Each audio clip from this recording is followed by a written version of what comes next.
தமிழகத்தில் வந்து ஒரு தெளிவான ஒரு நேர்கோட்டு பாதையில் போயிட்டு இருக்கோம்னா, நம்மளுடைய ஐயா எடப்பாடி பழனிசாமி அவர்கள் வந்து முதல்வராக ஆட்சி பண்ணிட்டு இருக்காங்க, சிறப்பாக பண்ணிட்டு இருக்காங்க. நம்ம கூட்டணியில் இருக்கோம், ஒரு கூட்டணி தர்மம் இருக்கு. சேர்ந்து நிறையா கொள்கைகள் வந்து நமக்கு ஒத்துப்போகுது. உதாரணத்துக்கு பார்த்தீங்கன்னா, விவசாய மசோதா அப்படின்னு ஆர்டினன்ஸாக இருக்கும்போது சரி, அது பில்லாக இருக்கும்போது சரி, சட்டமாக வரும்போது சரி, கன்சிஸ்டண்ட்டாக நம்மளுடைய முதல்வர் வந்து அதை ஆதரித்து பேசுகிறாங்க.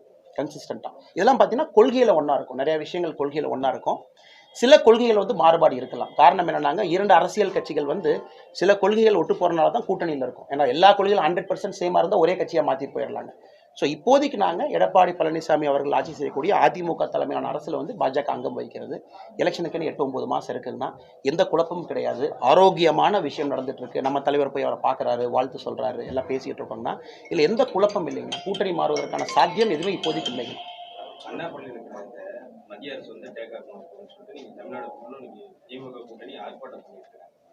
நீங்க எப்படி பாக்குறீங்க? அவர்களுடைய முட்டாள்தனத்தை தான் நான் பார்க்குறேன்னா. காரணம் என்னன்னா, நம்முடைய அண்ணா பல்கலைக்கழகம் விசி சூரப்பா அவர்கள் வந்து என்ன சொல்லியிருக்காங்கன்னா